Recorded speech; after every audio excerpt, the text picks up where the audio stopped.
আল্লাহ জান্নাতীদেরকে বলবেন, এই জান্নাতীরা, কোরআনে যা যা নেয়ামতের কথা বলছে সব পাইছো? সবাই বলবে আল্লাহ পেয়েছি, আরো ঢের বেশি পেয়েছি। সবাই খুব খুশি যে আল্লাহ যা যা বলছেন আমরা হিসাব মিলাই দেখছি যে সব আপনি দিয়েছেন, এর চেয়ে বেশি দিয়েছেন। একজন হাত তুলে বলবে আল্লাহ পাইনি, একটা জিনিস পাইনি। আল্লাহ বলবে, ঘটনা কি সবাই, কারো কোনো কমপ্লেন নেই, তোমার আবার কি কমপ্লেন? তুমি পাও নাই বলতে কি পাও নাই? বলতেছে আল্লাহ আসলটাই তো পাই নাই। আসলটা মানে বলে যে আপনারাই তো পাই নাই। আপনার হেজাব থেকে আমরা কথা শুনতেছি, মানে পর্দার অন্তরালে, কিন্তু আপনাকে তো দেখি নাই। আপনার যে নূর, আপনার নূরের যে সৌন্দর্য, আপনার নিজের সত্তাকে যে আপনি গোপন করে রেখেছিলেন, ওই সত্তাকে তো আমরা এখনো উইটনেস করতে পারিনি। এটা তো বাকি। আল্লাহ বলবেন, হ্যাঁ এইটা বাকি, এটা আমি খুব জাঁকজমক ভাবে তোমাদেরকে দেখাবো। বিশাল জান্নাতের কনফারেন্স হলে সামনে নবীরা বসবেন, সিদ্দিক, শুহাদা, সালেহ সবাইরা বসবেন, আমরা ইমানদাররাও বসার সুযোগ পাবো সেদিন। এরপর আল্লাহ তাআলার যে পর্দা, নূরের পর্দা, এই পর্দাকে আল্লাহ উন্মোচিত করবেন জান্নাতবাসীদের জন্য। আল্লাহু আকবার। কিসের পর্দা? নূর মানে কি? আচ্ছা, আমরা ঘরে পর্দা লাগাই কেন? কি বন্ধ করার জন্য? আমরা ঘরে যে কার্টেন লাগাই, পর্দা কি ঢাকার জন্য? আলো ঢাকার জন্য। কিন্তু আল্লাহর পর্দাটাই আলোর পর্দা, নূরের পর্দা। এরপর আল্লাহ তাআলা নিজেকে সেদিন প্রকাশিত করবেন। আল্লাহর নূরের এক ঝলক তিনি প্রকাশিত করবেন। জান্নাতীরা পাগলের মতো ওই নূরের ঝলকের দিকে বিমোহিত হয়ে তাকিয়ে থাকবে। এক সেকেন্ডের হাজার কোটি ভাগের অল্প সময়ের, সামান্য সময়ের জন্য এক ঝলক আল্লাহ নিজেকে প্রকাশিত করবেন, ওনার নূর দেখাবেন। জান্নাতীরা ওই নূর দেখে অপলক নেত্রে বিমোহিত হয়ে তাকিয়ে থাকবে পাগলের মতো। কি দেখলাম, এত সুন্দর, এত বড় নেয়ামত, কিন্তু সামনে কিন্তু আর নাই, ওই নূরের ঝলকানি কিন্তু আর নাই। এক ঝলক ওটা দেখি এভাবে সব কোটি কোটি বছর কেটে যাবে। আসসালামু আলাইকুম ওয়া রাহমাতুল্লাহি ওয়া বারাকাতুহু। নাহমাদুহু ওয়া নুসাল্লি আলা রাসূলিহিল কারীম, আম্মা বা'দু, ফাআউযু বিল্লাহি মিনাশ শাইতানির রাজীম। বিসমিল্লাহির রাহমানির রাহিম। লা উকসিমু বিয়াউমিল কিয়ামাহ ওয়া লা উকসিমু বিন নাফসিল লাওয়ামা আয়াহসাবুল ইনসানু আল্লান নাজমা'a 'ইযামা বালা কাদিরিনা আলা আন নুসাওবিয়া বানানা। সাদাকাল্লাহুল আযীম। আজকের যে সূরা থেকে আমরা তাফসীর শুনবো, সূরাটার নাম হচ্ছে সূরাতুল কিয়ামা। বাংলা যেটাকে আমরা কিয়ামত বলি, বাংলায় কি বলি? কিয়ামত। আল্লাহ তাআলা ওই নামে একটা সূরা ডেডিকেট করেছেন, সূরাটার নাম হচ্ছে সূরাতুল কিয়ামা। আমি খুব সহজ ভাষায় এই সূরাতে আসলে আল্লাহ তাআলা কি মেসেজ আমাদেরকে দিয়েছেন, কি বার্তা রাখতে চেয়েছেন, আপনাদের সামনে উপস্থাপন করার চেষ্টা করব। কোরআন কিন্তু আসলে সহজ। ওয়ালাকাদ ইয়াসসারনাল কুরআনা লিযিকর। আল্লাহ বলেছেন আমি কোরআনকে বোঝার জন্য সহজ করে দিয়েছি। ফাহাল মিন মুদ্দাকির, আছো কেউ এই সহজ কোরআন থেকে লেসন নিবা, উপদেশ নিবা, আছো কেউ? তো তাহলে যে সূরা নিয়ে আলোচনা করব, সূরাটার নাম কি? সূরাতুল কিয়ামা। মাশাআল্লাহ, সূরাতুল কিয়ামা। কিয়ামা মানে হচ্ছে রেসারেকশন, মানে পুনরুত্থান। আমরা মরে গেলে আমাদের সব শেষ, আর কিছু নাই, এরকম ব্যাপারটা না। লাইফ আফটার ডেথ বলে ইসলামে একটা কথা আছে, আল বা'আস বা'দাল মাউত। আপনারা ইমানে মুফাসসিলের নাম শুনেছেন না? আমানতু বিল্লাহি ওয়া মালাইকাতিহি ওয়া কুতুবিহি ওয়া রুসুলিহি ওয়াল ইয়াউমিল আখিরি ওয়াল কদারি খাইরিহি ওয়া শাররিহি। তারপরে মিনাল্লাহি তাআলা, সবশেষেরটা কি? ওয়াল বা'সি বা'দাল মাউত। বা'স মানে আবার উঠবেন, আপনি আবার জেগে উঠবেন। মিনহা খালাকনাকুম ওয়া ফিহা নুঈদুকুম ওয়া মিনহা নুখরিজুকুম তারাতান উখরা। আল্লাহ বলেন আমি মাটি থেকে বানিয়েছি, মাটির কবরেই তোমরা আবার প্রবেশ করবে, আবার ওই মাটির কবর থেকে যেভাবে প্রথম বানিয়েছিলাম আবার উঠবে। এই যে আবার উঠবো, আবার জেগে উঠবো। আমার সর্বশেষ যে লিখিত বই এক নজরে কোরআন, তার আগের বইটার নাম জেগে ওঠো আবার।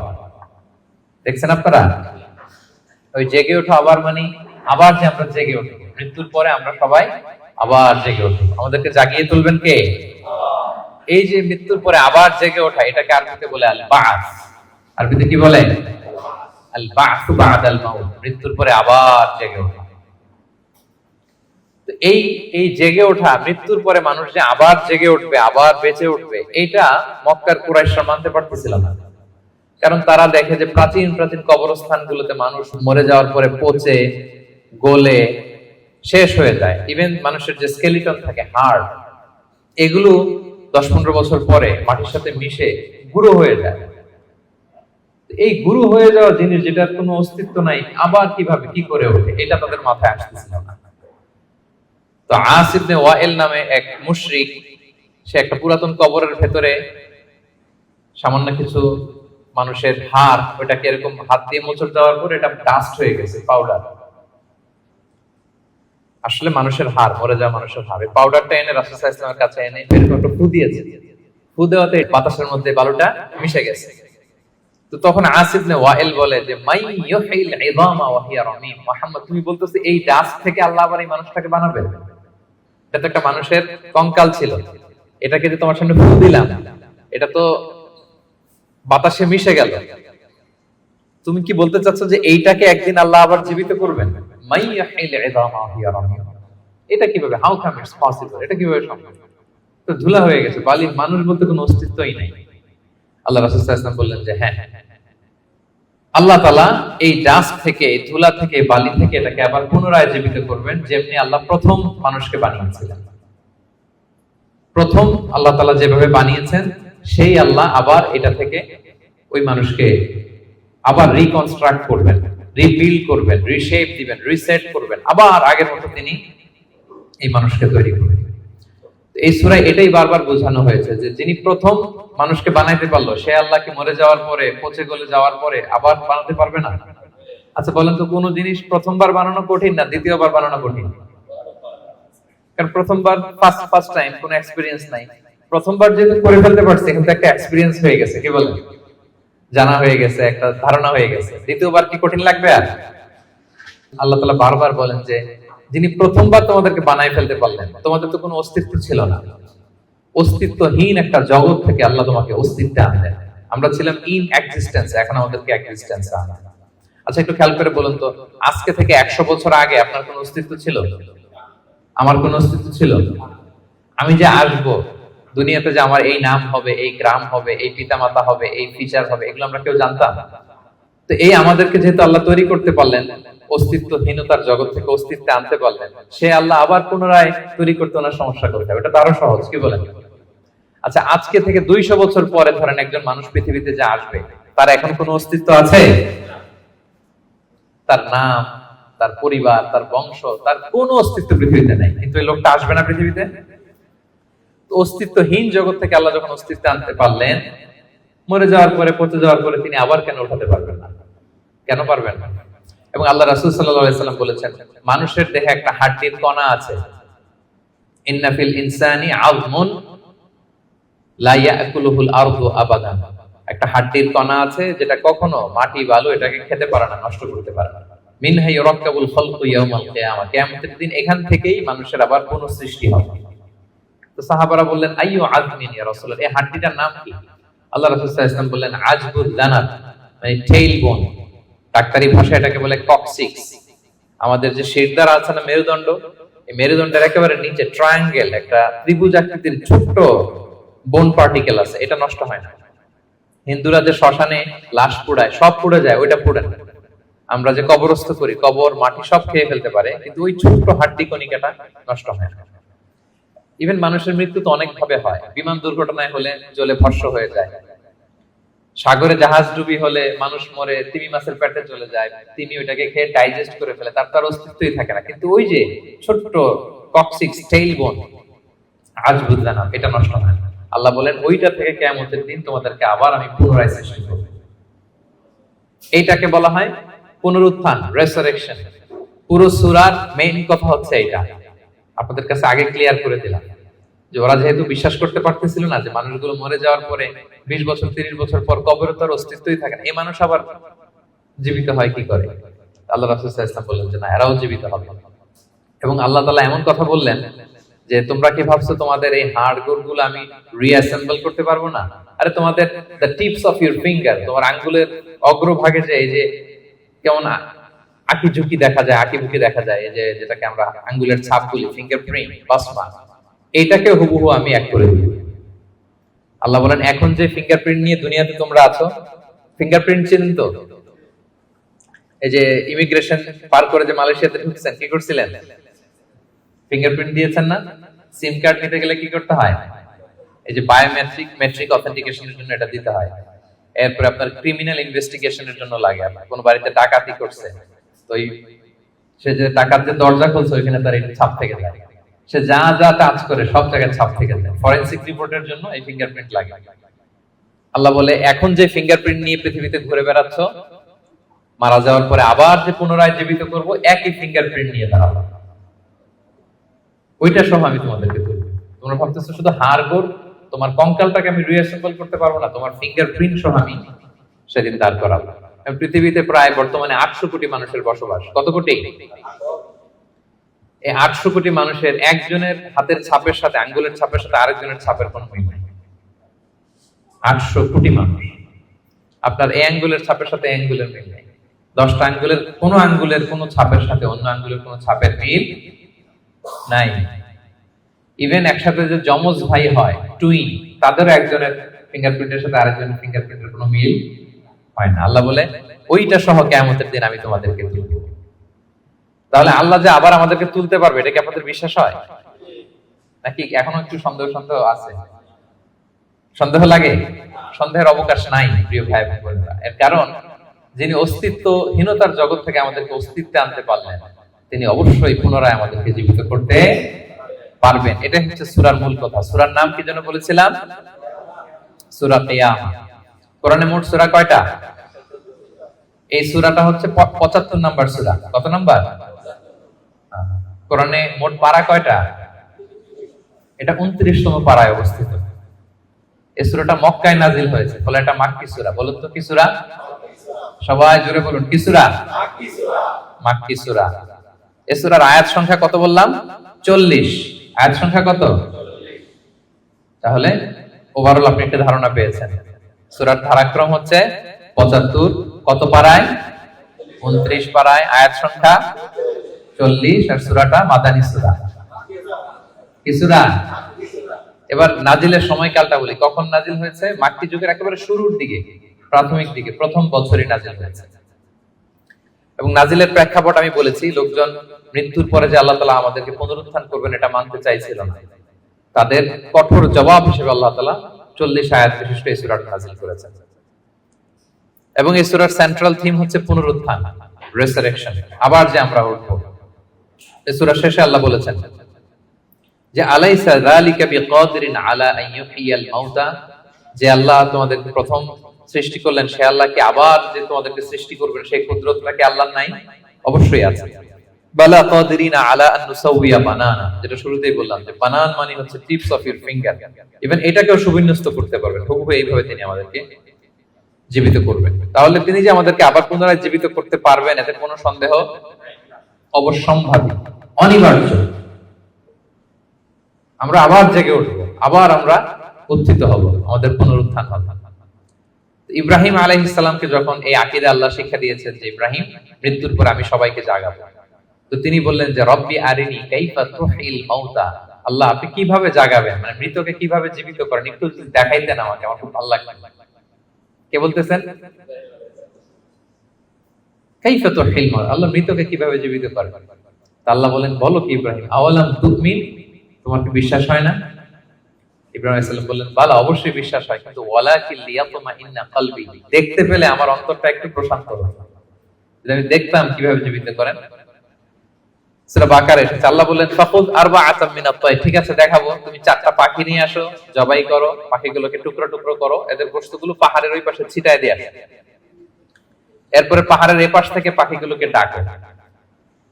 ইব্রাহিম আলাইহিস সালাম পাহাড়ের এই পাশ থেকে ডাক দিলেন। ডাক দেওয়ার সাথে সাথে আল্লাহ তাআলা মৃত ওই পাখির গোশতগুলোকে রিঅ্যাসেম্বল করে একসাথে জীবিত করে আবার ইব্রাহিম আলাইহিস সালামের সামনে এনে হাজির করে দিলেন।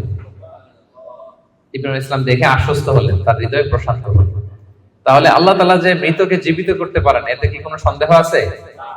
শুরুতে আমরা বলেছি ঈমানে মুফাসসালে আল্লাহ বলেছেন, আমাদেরকে জানিয়েছেন যে 7টা বিষয়ের উপর ঈমান রাখতে হয়। এর মধ্যে একটা হচ্ছে ওয়াল বাস, বাদাল মাউত, মৃত্যুর পরে তিনি আমাদেরকে জীবিত করবেন, এটা আল্লাহর কুদরত। আচ্ছা, তাহলে সূরাতুল কিয়ামা নামকরণ কেন করা হলো, কোত্থেকে করা হলো? এই সূরার প্রথম আয়াতেই আল্লাহ তাআলা কিয়ামত শব্দটাকে উল্লেখ করেছেন। প্রথম আয়াতেই কিয়ামত শব্দটার উল্লেখ আছে এবং কিয়ামত নিয়েই পুরো সূরা জুড়ে এখানে আলোচনা, ফলে এজন্য এই সূরার নাম হয়েছে কি? সূরা কিয়ামা। আল্লাহ বলেছেন লা উকসিমু বিয়াউমিল কিয়ামা, এখান থেকে সূরার নাম কিয়ামা। আচ্ছা, এই সূরায় বেসিক্যালি 5টা বিষয়ে কথা বলা হয়েছে। কয়টা? মোট 5টা সেকশন। এখন একটা জেনারেল ওভারভিউ শেয়ার করতেছি। প্রথম 15 আয়াতে কিয়ামতের ভয়াবহতা, কিয়ামত যে কত ভয়াবহ হতে পারে, প্রথম 15 আয়াতে আল্লাহ এটা আলোচনা করেছেন। পরের 4 আয়াতে ওহীর প্রতি রাসূল সাল্লাল্লাহু আলাইহি ওয়াসাল্লামের যে ভীষণ আগ্রহ, সেটা নিয়ে আলোচনা করেছেন। এর পরের 6 আয়াতে কিয়ামতের দিন কিছু মানুষের চেহারা হবে উজ্জ্বল, গ্লোয়িং ফেস, আর কিছু মানুষের চেহারা হবে গ্লুমি ফেস, মানে বিষণ্ণ, বিবর্ণ, অন্ধকার চেহারা। এটা নিয়ে আলোচনা করব। এক দলের হবে উজ্জ্বল চেহারা, আরেক দলের হবে বিষণ্ণ, বিবর্ণ, কালো চেহারা। আমাদের চেহারাগুলো যেন সেদিন উজ্জ্বল থাকে, আমরা সেই কামনা করি আল্লাহর কাছে। এরপরে 26 থেকে 30 নম্বর আয়াতে মৃত্যুকালীন অবস্থা কি হবে মানুষের, সেটা নিয়ে আলোচনা করা হয়েছে। সর্বশেষ 10 আয়াতে আল্লাহ পুনরুত্থান দিয়ে ক্লোজ করেছেন সূরাটা। পুনরুত্থান যে অনিবার্য, অবশ্যম্ভাবী, এটা আল্লাহ তাআলা প্রতিষ্ঠিত করে শেষ করেছেন। তাহলে একটা জেনারেল ওভারভিউ পেয়েছেন। মোট কয়টা সেকশন এই সূরায়? 5টা। প্রথমে কিয়ামতের ভয়াবহতা, তারপরে ওহীর প্রতি, ওহী রিসিভ করার প্রতি রাসূল সাল্লাল্লাহু আলাইহি ওয়াসাল্লামের যে অধীর আগ্রহ, ভীষণ আগ্রহ, এটা নিয়ে কথা। এরপর উজ্জ্বল চেহারা আর অন্ধকার চেহারা। এরপর মৃত্যুকালীন অবস্থার যে বর্ণনা, সেটা দেয়া হয়েছে। সবশেষে পুনরুত্থান। তাহলে এই 5টা বিষয় নিয়ে আমরা আলোচনা শুরু করব। তাহলে ওভারঅল এই সূরা নিয়ে কথা হয়ে গেছে। এবার আমরা তাফসীরের দিকে যাই। প্রথমে আমরা বলেছিলাম যে কিয়ামত দিবসের বর্ণনা আল্লাহ দিয়েছেন। আল্লাহ শুরু করলেন আউযু বিল্লাহি মিনাশ শাইতানির রাজীম, বিতাড়িত শয়তান থেকে আল্লাহর কাছে পানাহ চাই। বিসমিল্লাহির রহমানির রহিম, পরম করুণাময় অসীম দয়ালু আল্লাহর নামে শুরু করছি। আল্লাহ বলছেন লা উকসিমু বিয়াউমিল কিয়ামা। লা শব্দের অর্থ না। লা শব্দের অর্থ, সবাই বলুন, লা শব্দের অর্থ না। আল্লাহ প্রথমে বললেন না, নো, অর্থাৎ তোমরা যা ভাবো এমনটা না। তোমরা যে মনে করো যে আমি উঠাতে পারবো না, মৃত্যুর পরে আমি তোমাদেরকে পুনরুত্থান করতে পারবো না, এমনটা না। লা, আল্লাহ বললেন লা উকসিমু বিয়াউমিল কিয়ামা। লা, তোমরা যে মনে করো আমি আল্লাহর জন্য কঠিন হবে তোমাদেরকে জাগ্রত করা, এটা ঠিক নয়। বরং উকসিমু বিয়াউমিল কিয়ামা, আমি কিয়ামত দিনের শপথ করছি। কিয়ামতের শপথ করতেছে কে? আল্লাহ। এরপর আল্লাহ তাআলা আবার বললেন ওয়ালা উকসিমু বিন-নাফসিল লাওয়ামা। আবার লা, লা মানে না। লা মানে কি? একটা দুটো শব্দ শিখে যান না আজকে। লা মানে কি? কোরআনে অনেক পাবেন এরকম লা। এই লা শব্দের অর্থ হচ্ছে আল্লাহ বলেন না, তোমরা যে ভ্রান্ত বিশ্বাসে আছো এটা ঠিক না। লা, বরং উকসিমু বিন-নাফসিল লাওয়ামা, মানুষের যে নাফস মানুষকে তিরস্কার করে, আমি সেই নাফসের শপথ করছি। তাহলে দুইটা জিনিসের শপথ করলেন। এক হচ্ছে কিয়ামত দিবসের শপথ। কিসের শপথ? দুই হচ্ছে নাফসে লাওয়ামার শপথ, মানে যে নাফস মানুষ খারাপ কাজ করলে তিরস্কার করে। এই দুইটা শপথ করে এরপর একটা কথা বলবেন, গুরুত্বপূর্ণ কথা। আচ্ছা, ওই কথায় যাওয়ার আগে নাফসে লাওয়ামাটা কি এটা আমি আগে বলি। আমাদের যে নাফস, মানে আমাদের ভেতরে যে নাফস দিয়েছেন আল্লাহ তাআলা, এটা 3টা ক্যাটাগরি হতে পারে। একটা হচ্ছে নাফস আম্মারা, একটা হচ্ছে নাফস লাওয়ামা, যে লাওয়ামার কথা এই আয়াতে বললাম, আরেকটা হচ্ছে নাফস মুতমাইন্না। তিনটার কথাই কোরআনে আছে। একটা হচ্ছে নাফস আম্মারা, ইন্নান নাফসা লাআম্মারাতুম বিসু ইল্লা মা রাহিমা রাব্বি। এই নাফসের ইন্সপিরেশন হচ্ছে শুধু খারাপ দিকে, মানুষকে খারাপ কাজে ইন্সপিরেশন করে, খারাপ দিকে হাতছানি দেয়। আরেকটা হচ্ছে এইটা নাফস লাওয়ামা, এ ভালো কথাও বলে আবার খারাপের কথাও বলে, আবার খারাপ কাজ করলে তাকে তিরস্কারও করে, এটা থাকে মিডলে। আরেকটা হচ্ছে নাফসে মুতমাইন্না, প্রশান্ত আত্মা, যারা জান্নাতি, তারা যখন ইন্তেকাল করবে তখন ফেরেশতারা এসে বলবে ইয়া আইয়াতুহান নাফসুল মুতমাইন্না ইরজিই ইলা রাব্বিকি রাদিয়াতান মারদিয়া ফাদখুলি ফি ইবাদি ওয়াদখুলি জান্নাতি। মানে হে প্রশান্ত আত্মা, বের হয়ে আসো, বের হয়ে আসো আল্লাহর সন্তুষ্টির দিকে। তুমিও আল্লাহর প্রতি সন্তুষ্ট, তোমার রবও তোমার প্রতি সন্তুষ্ট। আল্লাহর জান্নাতে প্রবেশ করো, আমার বান্দাদের মধ্যে প্রবেশ করো, আমার জান্নাতে প্রবেশ করো। আল্লাহ তাআলা ফেরেশতাদের মাধ্যমে এই ঘোষণাটা দিবেন। মানুষের মৃত্যুর সময় দুইটা অবস্থা হয়। যারা জাহান্নামী হয় তাদের রূহ নেয়ার জন্য একদল ফেরেশতা আসে বিকট শব্দ করতে করতে, ভয়ঙ্কর তাদের চেহারা, ভয়ঙ্কর দুর্গন্ধ, তাদেরকে দেখলেই মানুষ ভয় পায়, ত্রাসে কাঁপতে থাকে। তারা এসে ধমক দিয়ে আত্মাটাকে বলতে থাকে যে হে পাপাত্মা, আল্লাহর ক্রোধ, রাগ আর জাহান্নামের দিকে বের হয়ে আয়। তখন এই আত্মাটা বেরোতে চায় না, কাফেরদের আত্মা ছোটাছুটি করে অস্থির হয়ে এদিক সেদিক, জোর করে আত্মাটাকে তারা নিয়ে যায়, নিয়ে সিজ্জিনে রাখে। আর যারা বিশ্বাসী, যারা আল্লাহওয়ালা, যারা ইমানদার, তাদের জন্য কাফনুন মিন আকফানিল জান্নাত, জান্নাত থেকে সাদা ধবধবে শুভ্র কাপড়ের একটা কাফন নিয়ে আসে ফেরেশতারা। হানুত মিন হানুতিল জান্নাত, জান্নাতের পেয়ালা যেখানে সুগন্ধি থাকে, এগুলো নিয়ে আসে। এসে খুবই আন্তরিক ভাবে আত্মাটাকে আহ্বান করে যে হে পবিত্র আত্মা, আল্লাহর সন্তুষ্টির দিকে তুমি বের হয়ে আসো। বলতে দেরি ওই আত্মা স্মুথলি বের হয়ে যায়। প্রিয় বন্ধুরা, এই দিনটার মুখোমুখি কিন্তু আমরা হতে যাচ্ছি, কি বলেন? একদিন আমাদের দেহ থেকেও তো আমাদের এই আত্মা বের হবে। আমরা যেন ওই শ্রেণীর অন্তর্ভুক্ত হতে পারি যাদের জন্য জান্নাত থেকে শুভ্র কাপড় আনা হবে। আল্লাহুম্মা আমিন। স্মুথলি বের হয়ে আসে। তাহলে তিনটা নফস, নফস আম্মারা খারাপ দিকে টেম্পটেশন করে, নফস লাওয়ামা ভালো খারাপ দুইটাই করে, তবে খারাপ করলে তাকে নিন্দা করে, আর হচ্ছে নফস মুতমাইন্না প্রশান্ত ইমানদার যে নফস শুধু ভালো কাজে মানুষকে আহ্বান করে। আমরা ওই নফস পেতে চাই, কি বলেন? আপনি নেক কাজ, ভালো কাজ, কল্যাণমূলক কাজ যত বেশি করবেন, ধাপে ধাপে আপনার নফসটা নফস আম্মারা থেকে, লাওয়ামা থেকে নফসে মুতমাইন্না হবে। কি হবে? নফসে মুতমাইন্না। তাহলে দুইটা কসম করে আল্লাহ বললেন আয়াহসাবুল ইনসানু আল্লান নাজমা ইদামা, মানুষ কি মনে করেছে তাদের দেহের হাড় গোড়গুলোকে আমি অ্যাসেম্বল করতে পারবো না? এটা ভাবতেছে তারা। তারা মরে গেলে তার দেহ পচে যায়, তার শুধু কঙ্কাল সারটা থাকে, শুধু দেহের হাড্ডি হাড় গোড় থাকে, এটাকে আমি জোড়া লাগাতে পারবো না, এটা ভাবতেছে? এটা মানুষের ধারণা। আল্লাহ বলেন বালা, অবশ্যই পারবো। কাদিরিনা আলা আন নুসাউইয়া বানানা, তার দেহের হাড়, অস্থি, মজ্জা এগুলো সব তো আমি রিঅ্যাসেম্বল করব।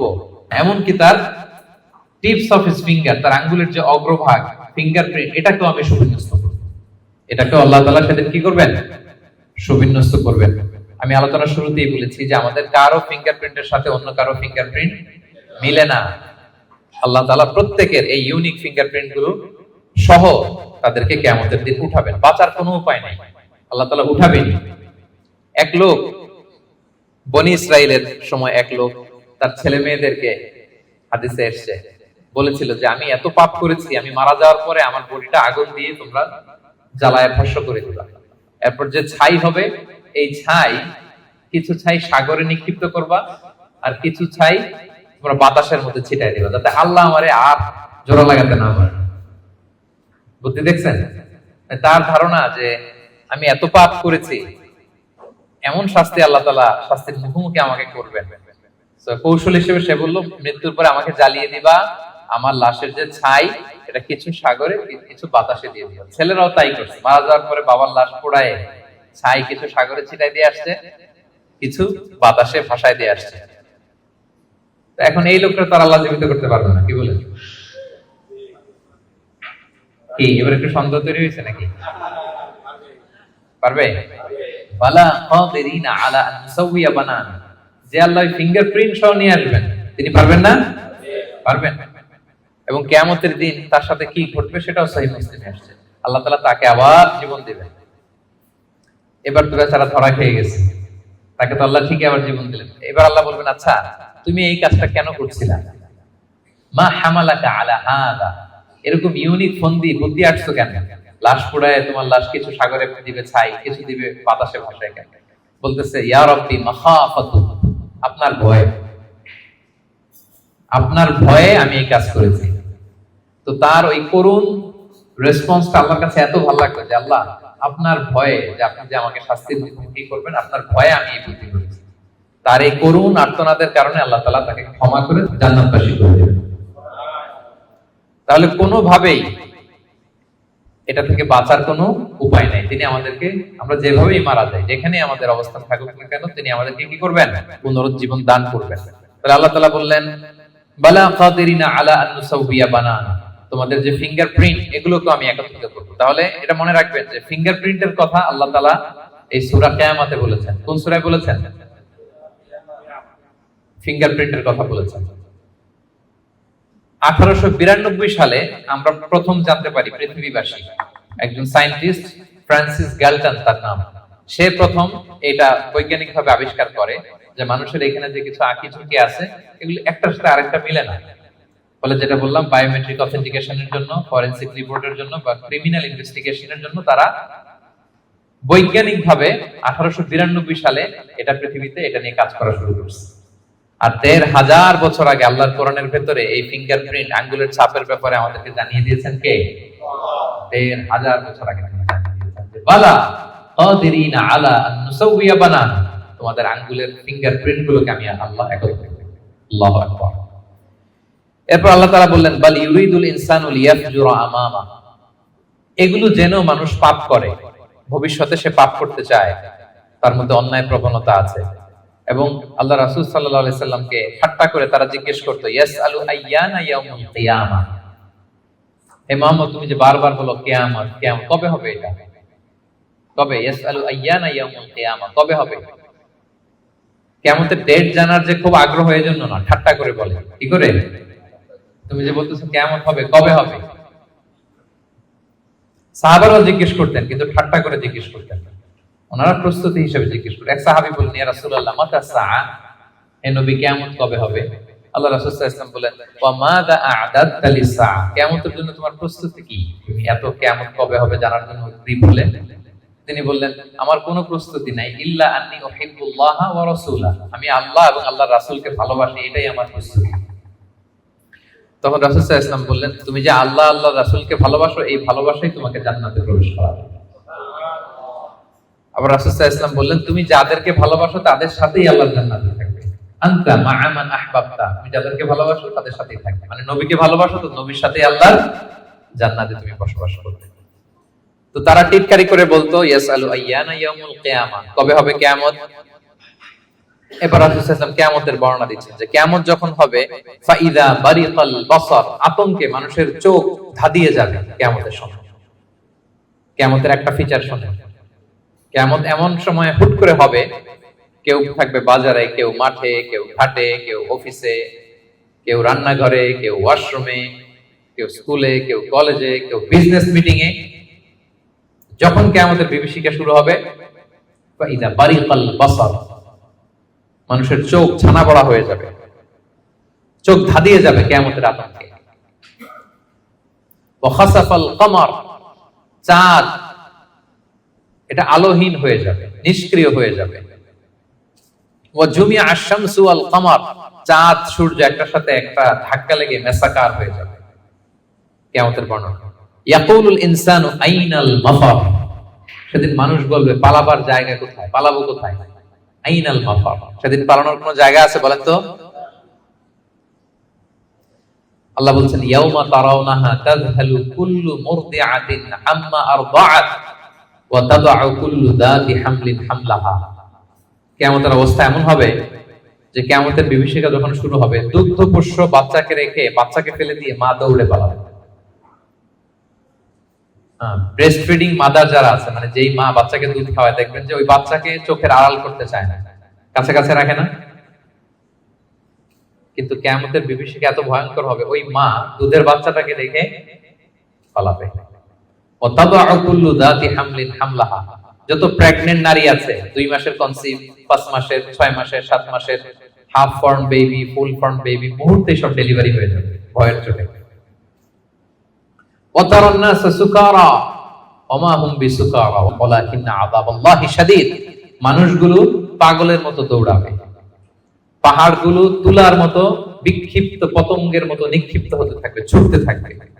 মানুষরা বলবে আইনাল মাফার, কই পালাবো? আল্লাহ বলেন, খাল্লা লা ওয়াসার, সেদিন কোনো ঠাঁই নাই কারো, কোথাও পালানোর জায়গা নেই। ইলা রাব্বিকা ইয়াউমা ইযিনিল মুস্তাকার, সেদিন ঠাঁই দিতে পারবে শুধু একজন, তিনি কে? কিয়ামতের দিন আল্লাহর সুশীতল আরশের নিচে 7 শ্রেণীর ব্যক্তিকে আল্লাহ তাআলা ছায়া দিবেন, যেদিন আল্লাহর সুশীতল আরশের ঠান্ডা ছায়া ছাড়া ওই দিন আর কোনো ছায়া থাকবে। আমরা যেন ওই 7 শ্রেণীর অন্তর্ভুক্ত হতে পারি। আল্লাহ আমাদের তৌফিক দান করুন, আমরা পড়ি আমিন। আমার একটা লেকচার আছে, আল্লাহর সুশীতল আরশের নিচে ছায়া পাবে যে 7 শ্রেণীর ব্যক্তি, আপনারা শুনে নেবেন। তো আল্লাহ তাআলা বলছেন সেদিন আল্লাহর আশ্রয় ছাড়া কোনো আশ্রয় নেই। ইউনাব্বাউল ইনসানু ইয়াউমাইযিন বিমা কদ্দামা ওয়া আখার, সেদিন মানুষকে তার আমলনামা দেয়া হবে। আমলনামা মানুষ সব দেখবে, যা করে এসেছিল তাও দেখবে এবং দুনিয়াতে যা রেখে এসেছে তাও দেখবে। আমাদের ভালো কাজের ধারা দুইটা, একটা হচ্ছে এই যে এখন একটা ভালো কাজ করতেছি সওয়াব চলে যাচ্ছে, তাই না? দান করলাম আমলনামায় যুক্ত হচ্ছে, সালাত করলাম আমলনামায় যুক্ত হচ্ছে। তো মারা যাওয়ার পরে ওগুলো তো আমি আগেই পাঠিয়ে দিলাম। আরেকটা হচ্ছে মারা যাওয়ার পরেও কিছু আমলনামা জারি থাকে। আপনি কিছু সাদাকায়ে জারিয়া করেছেন, চলমান সাদাকা, বা ভালো কাজের আদেশ দিয়েছেন, কোন একটা ভালো কাজ করার ব্যাপারে মানুষকে উদ্বুদ্ধ করেছেন। আপনি দুনিয়াতে নাই, কিন্তু আপনার কথা শুনে ইন্সপায়ার্ড হয়ে যারা ভালো কাজ করেছে তার একটা পার্সেন্টেজ সওয়াব কিয়ামত পর্যন্ত, এটা যদি দুনিয়াতে জারি থাকে আপনার এই আমলনামাও জারি থাকে। আল্লাহ আপনার আমলনামায় কি করবেন? ওটা ঢুকাতে থাকবেন, সাদাকায়ে জারিয়া। অনুরূপ ভাবে গুনাহে জারিয়াও আছে, এটা দুই ধরনের, একটা সাদাকায়ে জারিয়া আর একটা গুনাহে জারিয়া। এমন পাপ কাজ আপনি শিখাইছেন জগৎবাসীকে, তারা আপনি চলে যাওয়ার পরে ওই পাপ কাজ করতেছে, তাইলে ওই পাপের একটা পার্সেন্টেজ আপনার আমলনামায় যুক্ত হয়ে যাবে। তো আমলনামা আল্লাহ তাআলা দিবেন আমাদেরকে, ঠিক আছে, এবং দিয়ে বলবেন ইকরা কিতাবাকা কাফা বিনাফসিকা আল-ইয়াউমা আলাইকা হাসিবা, পড়ো তোমার আমলনামা তুমি পড়ো। যদিও আমরা প্রত্যেকে আমাদের নিজেদের ব্যাপারে ভালো জানি, আমাদের কার কি অবস্থা জানি না। আমি যদি পাপ করি, জুলুম করি, অন্যায় করি, খারাপ কাজ করি, সমাজে যে লোকটা করে তার নিজের একটা জানা আছে না, জানাশোনা আছে না নিজের ব্যাপারে, তার যে কি হইতে যাচ্ছে কিয়ামতের দিন তার তো একটা হিসাব আছে, কি বলেন?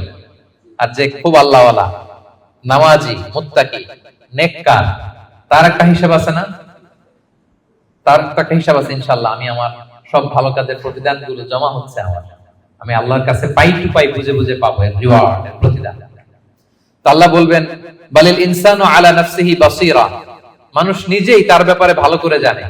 যদিও আমলনামা দেয়া হবে কিন্তু প্রত্যেকেই তার ব্যাপারে ভালো করে জানে। এইভাবে এই প্রথম 15 আয়াতে আল্লাহ তাআলা কিয়ামতের বিভীষিকাময় পরিস্থিতির কথা তুলে ধরলেন। 5টা সেকশনের প্রথম সেকশন, বড় সেকশনটা আমরা কভার করলাম। সবার কাছে ক্লিয়ার হয়েছে তো? আচ্ছা, দ্বিতীয় সেকশনে কি বলছিলাম? যে ওহীর প্রতি রাসূল সাল্লাল্লাহু আলাইহি ওয়াসাল্লামের ভীষণ আগ্রহ ফুটিয়ে তোলা হয়েছে 4টা আয়াত।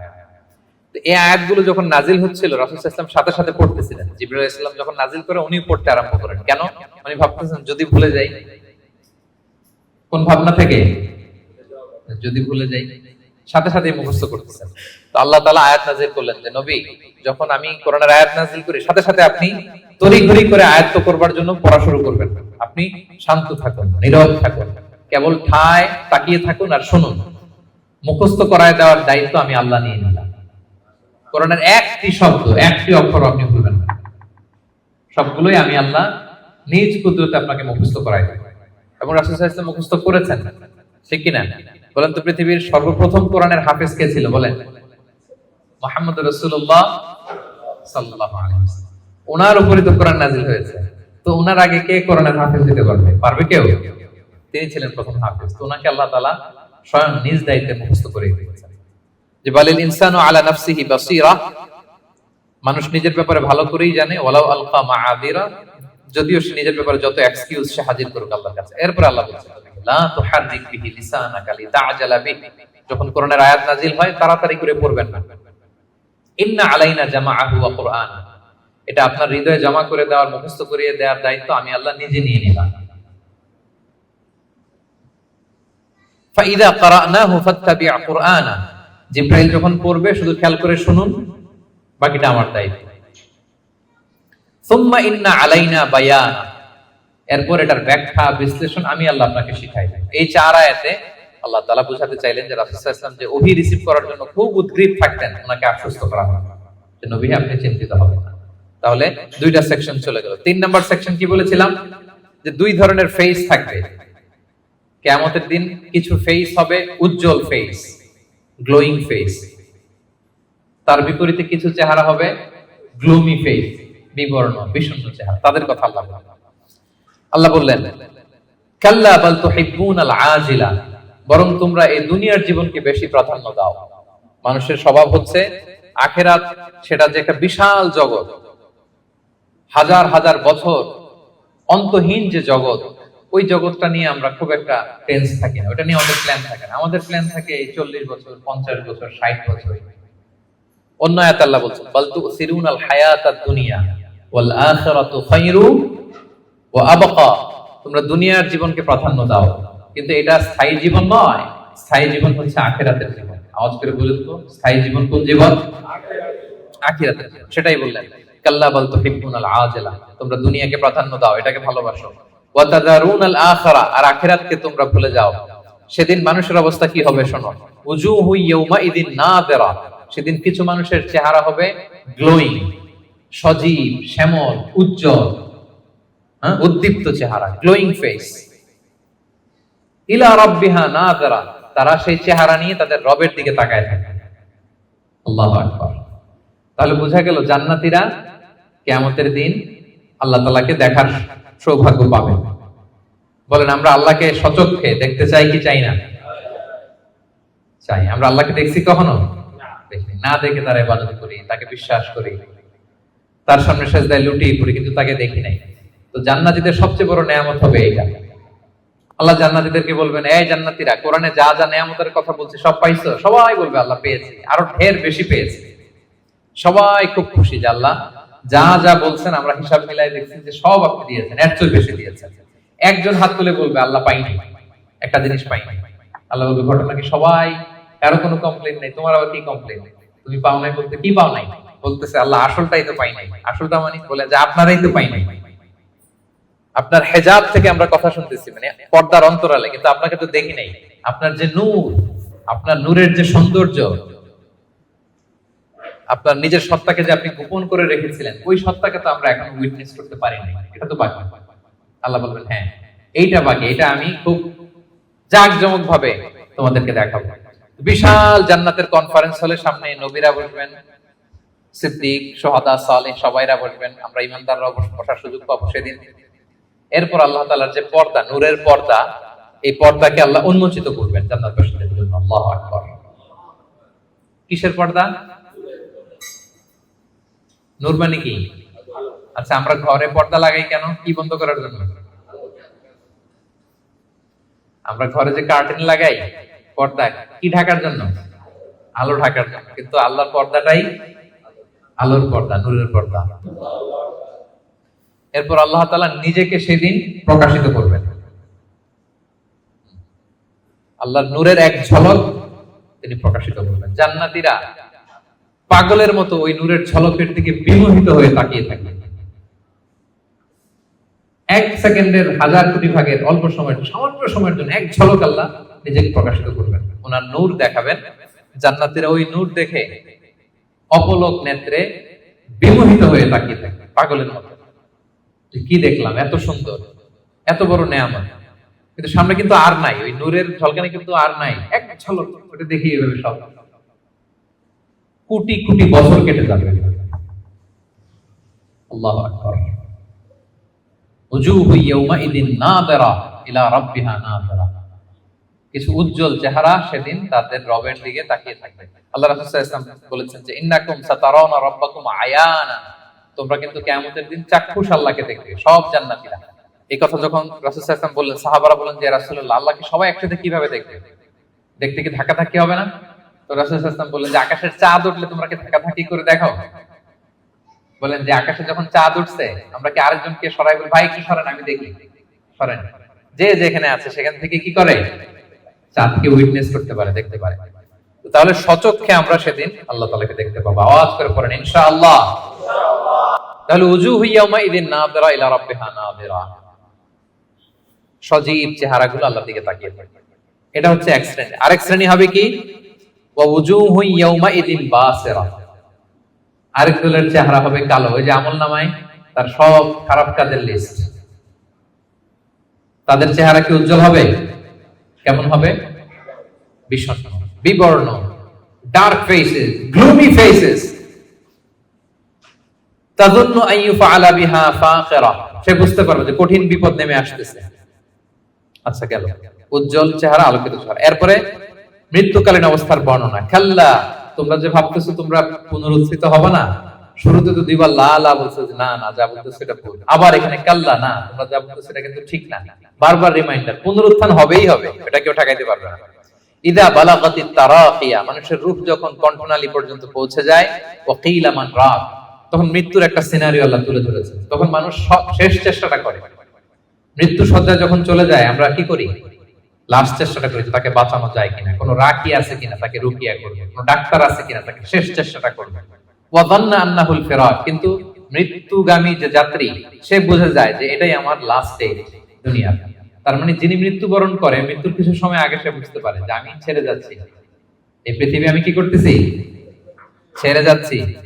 আচ্ছা, ওয়ালতাফাতিস সাকু বিসাক, এই দুনিয়ার কষ্ট বা ভয়াবহতার সাথে যুক্ত হয় আখিরাতের ভয়াবহতা। মানে আজকে দুনিয়ার শেষ দিন, এরপরে আমার শুরু হয়ে যাবে কি আখিরাতের প্রথম দিন।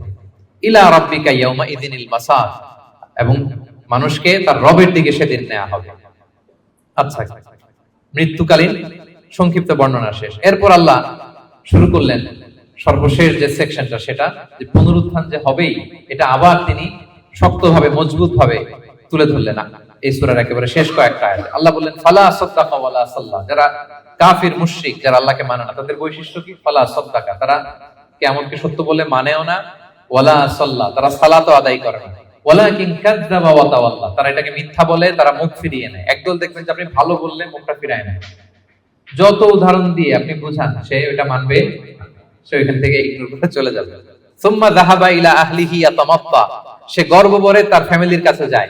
মুফাসসিরিন ইকরাম বলেছেন, ইকরামা বলেছেন যে এর দ্বারা উদ্দেশ্য হচ্ছে আবু জাহাল।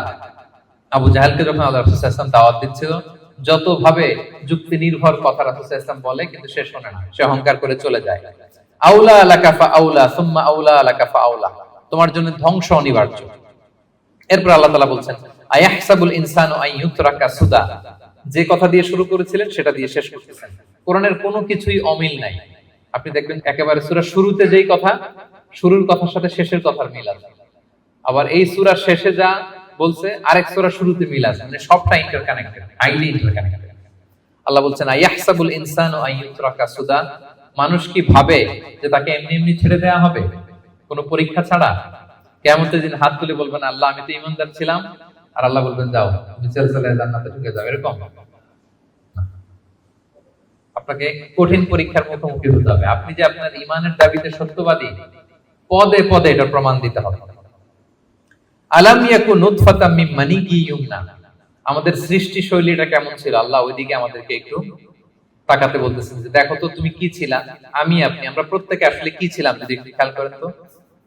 আপনি আপনার ছোটবেলার কত বছরের কথা মনে করতে পারেন? আপনি স্মৃতি হাতরাতে হাতরাতে পেছনে গেলে মানে কত বছর বয়সের কথা আপনার মনে আছে দেখি? আপনার বয়স যখন 3 ছিল কোন স্মৃতি মনে আছে? 4, 5 কিছু?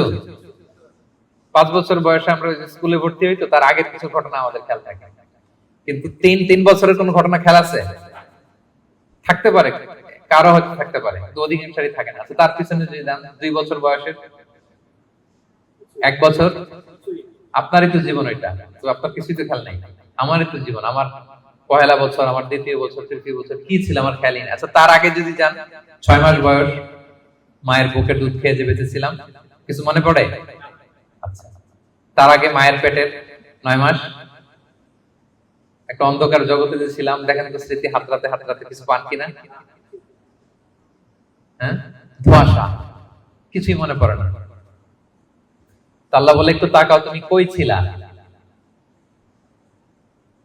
আলাম ইয়াকুন নুতফা, তুমি কি একটা সামান্য স্পার্ম ড্রপ ছিল না, শুক্রাণু? মিন মানিয়্যি ইউমনা, যেটা তোমার বাবার পৃষ্ঠদেশ থেকে তোমার মায়ের গর্ভের মধ্যে তুমি নিক্ষিপ্ত হয়েছিলে। বাবার পৃষ্ঠদেশ থেকে মায়ের গর্ভে তোমাকে আমি নিয়েছিলাম। ছোট্ট একটা মানে অনুবীক্ষণ যন্ত্র ছাড়া দেখা যায় না এই শুক্রাণু। এটা ছিলাম আমি, এটা ছিলেন আপনি, আপনার অস্তিত্ব তো এইটা, আমার অস্তিত্ব তো এইটা। তো আল্লাহ একটু ফিরে নিতেছেন, দেখো কিভাবে তোমার ক্রিয়েশন মেকানিজমটা, কিভাবে অস্তিত্বহীনতা থেকে, বাবার পিঠ থেকে মায়ের গর্ভে তুমি ছিলে একটা স্পার্ম ড্রপ, একটা ছোট্ট শুক্রাণু। সুম্মা কানা আলাকা, এরপরে তুমি হলা একটা আলাকা, জোকের মতো, জোক যেটা মায়ের জরায়ুর দেয়ালে লেগেছিল। আপনারা যারা এমব্রয়োলজি নিয়ে কিছু পড়াশোনা করছেন বা জানেন, অথবা আপনি সার্চ দিলেও দেখবেন যে আমাদের জন্মের আগে, জন্মের শুরুর দিকটা আমাদের কেমন ছিল। দেখবেন যে ছোট্ট, যে বর্ষাকালে পানির মধ্যে ব্যাং যখন বাচ্চা দেয়, ব্যাং গাছি দেখেছেন, শত শত কালো কালো ছোট, এরকম ছোট ছিলাম আমরা। আমার মায়ের জরায়ুর দেয়ালের মধ্যে আমরা ছিলাম। ব্লাড ক্লট, এটার পরে আল্লাহ বানালেন লিটল ফ্ল্যাশ, ছোট্ট গোশতের টুকরা। হ্যাঁ, সেখানে আল্লাহ আমাদের স্কেলিটন দিলেন, এই যে আমাদের কঙ্কাল, আমাদের স্কাল দিলেন। হ্যাঁ, আমাদের নার্ভ সিস্টেম চালু করলেন, আমাদের হেয়ারিং সিস্টেম চালু করলেন, আমাদের এই যে হার্ট প্রথম পাম্প করলো, হ্যাঁ, সিস্টোলিক ডায়াস্টোলিক অলিন্দ নিলয় শুরু হলো। এই যে আপনি একটা হিউম্যান বেবি হিসেবে আত্মপ্রকাশ করলেন মায়ের পেটে। এই অন্ধকার মায়ের পেটের ভেতরে 3টা প্যাকেট ছিল ওখানে, যুলুমাতুন সালাস, এর ভেতরে আপনাকে তৈরি করেছে কে? স্মৃতি হাতে তো কিছু পাই না, এজন্য আল্লাহ স্মরণ করাই দিচ্ছে যে তোমার তো আর খেয়াল থাকবে না, আমি যে এত বিশাল বিশাল কাজ করছি, একটু শুনে নাও। যে বাবার পিঠ থেকে মায়ের গর্ভে গিয়েছিলে, 40 দিন ছিল এই শুক্রাণু, হাদিসে এসেছে। তারপরের 40 দিন ছিল আলাকা, ব্লাড ক্লট। তারপরের 40 দিন ছিল লিটল ফ্ল্যাশ, ছোট্ট একটা গোশতের টুকরা। এরপর এক ফেরেশতা এসে তোমার মধ্যে রূহের ফুৎকার দিয়েছে। এরপরে এই যে সিস্টোলিক ডায়াস্টোলিক শুরু হয়েছে। আপনি যে প্রাণ ফিরে পেয়েছেন, একটা ফুল ফর্ম বেবি হচ্ছেন, এইভাবে আমি তোমাকে দুনিয়াতে এনেছি। এগুলো কেন বলতেছে জানেন? আল্লাহ বুঝাই দিতেছে যে আল্লাহ এইভাবে করতে পারে, সে আল্লাহ মরে যাওয়ার পরে, পচে যাওয়ার পরে, গলে যাওয়ার পরে, 1000 বছর পরে সে আল্লাহ কি তোমাদেরকে উঠাতে পারে না? এটাকে বলে পুনরুত্থান, বল বাস বাদাল মাউত।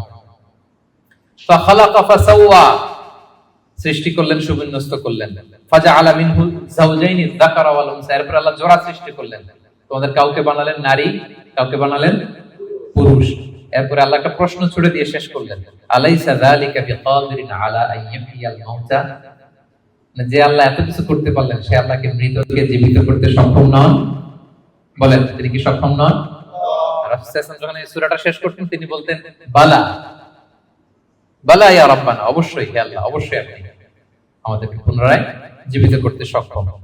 তাহলে এই 40টা আয়াতের মধ্য দিয়ে বেসিক্যালি আল্লাহ তাআলা নিজে আমাদেরকে আবার পুনরায় জীবিত করতে সক্ষম, এটা তিনি আমাদেরকে শিখিয়েছেন। তাহলে মারা যাওয়ার পরে আমরা যে আবার উঠবো, এই বিশ্বাসটাকে আজকে একটু মজবুত হয়েছে নাকি না আগের মতোই? আলোচনা শোনার আগে যে অবস্থায় ছিলেন, আলোচনাটা শোনার পরে কি বল বাস বাদাল মাউত, মৃত্যুর পরে যে আবার পুনরায় জীবিত হবে, এই বিশ্বাসটা আরেকটু মজবুত হয়েছে আপনাদের? সম্মানিত বন্ধুরা, এই সূরার মূল কথা হচ্ছে পুনরুত্থান, যে আল্লাহ তাআলা আমাদেরকে আবার জীবিত করবেন। আমাদের বিশাল এক জগৎ পড়ে আছে মৃত্যুর পরে, অনন্তকালের জগৎ, লাইফ আফটার ডেথ। আমাদের এই জীবনের ব্যস্ততা, আমাদের ফ্যামিলি, আমাদের সন্তান, আমাদের ব্যবসা, আমাদের ক্যারিয়ার, আমাদের নানা মোহের জালে আমরা এমন ভাবে আটকে আছি, ওই বিশাল জগতের কোনো প্ল্যানিংই নেই। ধরেন যে আপনি 2 মাস পরে দেশে যাবেন, একটা প্ল্যান থাকে না? টিকিট করো, এই করো, শপিং করো, এটা করো, দেশে আসতেছি, এই করতে, কত প্ল্যান। মাত্র 1 মাসের সফর। আর মৃত্যুর পরের সফরটা কতদিনের? বলেন, অনন্তকালের সফর নিয়ে আমাদের কোনো প্ল্যানই নেই। আল্লাহ তাআলা এজন্য বারবার মাক্কি সূরাগুলোর নানা ভাবে তিনি বুঝাতে চেয়েছেন যে মৃত্যুর পরে তুমি জীবিত হবে এবং তোমার কাছের লোক যারা, তাদেরকে আবার পাবা। তোমার বাবা, দাদা, কাউকে আমি হারাই নাই চিরকালের জন্য। তারা জান্নাতি হলে আমরা এক জান্নাতে একসাথে থাকবো ইনশাআল্লাহ। আওয়াজ করে পড়ুন ইনশাআল্লাহ। তাহলে সংক্ষেপে যদি বলি এই সূরা থেকে কি শিখলাম? 1 নাম্বার হচ্ছে আমাদের আত্মাগুলোর অনেক ইন্সপিরেশন আছে। আম্মারা খারাপ দিকে ইন্সপায়ার করে, লাওয়ামা মিডল, আর একটা হচ্ছে মুতমাইন। আমরা কোন নাফস চাই বলেন? নাফসে মুতমাইন, যে আত্মা আল্লাহর উপর সন্তুষ্ট এবং আল্লাহ যে আত্মার উপর সন্তুষ্ট, যাদেরকে আল্লাহ সিজ্জিনে পাঠাবেন না, কবুল, তিনি ইল্লিনে পাঠাবেন। আমাদের আত্মাগুলো কোথায় যাবে? ইল্লিনে যাবে। তাহলে ওটার জন্য কাজ করতে হবে, আপনার সোলটাকে আপনাকে ট্রেন আপ করতে হবে। এই আত্মার অনেক দিকে হাতছানি আছে, টেম্পটেশন আছে। ভালো কাজ করে, কল্যাণমূলক কাজ করে, যে কাজে আল্লাহ সন্তুষ্ট হয়, আল্লাহ রাসূল সন্তুষ্ট হয়, ওই কাজগুলো করে করে আপনার নাফসকে আপনার মুতমাইনা বানাতে হবে। এটা হচ্ছে আমাদের দায়িত্ব। 2 নাম্বার লেসন হচ্ছে রিসারেকশন, এটা হবে পুনরুত্থান। এবং আল্লাহ বলেছেন যে ফিঙ্গারপ্রিন্ট যেভাবে আছে, হাতের ছাপ সহ তোমরা উঠবা। এবং যে আল্লাহ প্রথমে সৃষ্টি করতে পারেন, সে আল্লাহ পরেও সৃষ্টি করতে পারবেন। 3 নাম্বার হচ্ছে আমাদের থিংকিংটা শর্ট টার্ম থিংকিং থেকে লং টার্ম থিংকিং বানাইতে হবে। কাল্লা বাল তুহিব্বুনাল আজিলা, আল্লাহ সূরায় বলেছেন যে তোমরা দুনিয়া নিয়ে ব্যস্ত থাকো। আমাদের আসলে সব এঙ্গেজমেন্ট ব্যস্ততা কি নিয়ে বলেন তো? আখিরাত আমাদের প্ল্যানে নাই। মৃত্যু নিয়ে আমাদের প্ল্যান আছে? যেমন আমি তো অনেক প্ল্যান করে রাখছি মৃত্যু নিয়ে, আমি একদিন মারা যাব, আমার কাফনের কাপড় আনা হবে, আত্মীয় স্বজনরা কিছু কান্নাকাটি করবে, মসজিদের মাইকে অ্যানাউন্স করা হবে অমুক এলাকার নিবাসী অমুক ভাই দুনিয়াতে নাই, ইন্না লিল্লাহি ওয়া ইন্না ইলাইহি রাজিউন, আজকে বাদ আসর অমুক মাঠে তার জানাজা। এগুলো ভাবেন? এগুলো নিয়ে প্ল্যানে আছে আপনার? এরপর আত্মীয় স্বজনরা গুড বাই জানানোর জন্য লাস্ট বিদায় দিতে আসবে আপনাকে, গোসল দিয়ে সাদা কাফনে মুড়িয়ে ওই অন্ধকার কবরে রেখে আসবে, ঘুটঘুটে অন্ধকার। এই অন্ধকার যেন শেষ হতে চায়। এরপর কিছুদিন কান্নাকাটি করবে, ঠিকই আবার দুনিয়া আগের মতোই চলবে। আপনার রেখে যাওয়া সম্পদ কে কতদূর পাবে ভাগ বটোয়ারা নিয়ে মিটিং বসবে। দুনিয়াতে শীত শেষে গ্রীষ্ম আসবে, দিন শেষে রাত আসবে, সব চলবে। থাকবেন না শুধু আপনি, থাকবেন না আমি, থাকবো না আমিহীন দুনিয়া, ঠিক চলবে আগের মতো। এগুলো ভাবেন? এগুলো ভাবার সুযোগ হয় আমাদের? কবরের 3টা প্রশ্নের মুখোমুখি হওয়া, এই রূহটা নিয়ে যে ইল্লিনে রাখা হবে, কিয়ামত, পুলসিরাত, জান্নাত, আল্লাহর সাথে সাক্ষাৎ, এগুলো ভাবার তো সময়ই নাই আমাদের। এত ব্যস্ত, হ্যাঁ? আপনার তো বেশিরভাগ ব্যবসায়ী, হ্যাঁ, এত বলেন যে হুজুর ইনভেস্টমেন্টের খোঁজ খবর নিতেই তো, এখানে ইনভেস্টমেন্ট, ওইখানে ইনভেস্টমেন্ট, এখানে ব্যবসা, দেশে ব্যবসা, এগুলো সামলাতেই তো কাহিল। আল্লাহ বলেন কাল্লা বাল তুহিব্বুনাল আজিলা, তোমরা দুনিয়া নিয়ে টু মাচ এনগেজড, ওয়া তাযারুনাল আখিরা, এক অনন্তকালের বিশাল পথ যে পাড়ি দিতে হবে ভুলেই যাবে। বরং আখিরাতকে আমাদের প্রাধান্য দিতে হবে। মুমিন জীবন দুনিয়া কেন্দ্রিক না আখিরাত কেন্দ্রিক বলেন? করব সব এখানে, কিন্তু প্ল্যান আখিরাত। ওইখানে কি কাজে লাগবে, ওইখানে যেন জিতে যাই, শেষ হাসিটা যেন ওখানে হাসতে পারি।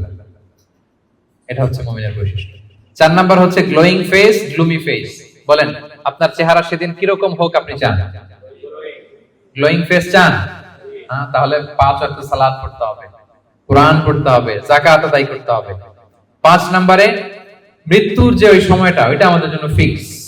The most certain thing in our life is death, and the most uncertain matter in our life is the time of death. মৃত্যু হবে এটা আমরা জানি, কবে হবে জানি, সেদিনের জন্য প্রস্তুত থাকি। লাইফ ইজ এ টেস্ট, জীবনে পরীক্ষা থাকবে, এমনি এমনি আল্লাহ ছেড়ে দিবে না, আমার ঈমানের পরীক্ষা দিয়ে আমাকে উত্তীর্ণ হতে হবে। 7 নম্বরে হিউম্যান শুডন্ট বি অ্যারোগেন্ট, মানুষের অহংকারী হওয়ার সাজে না।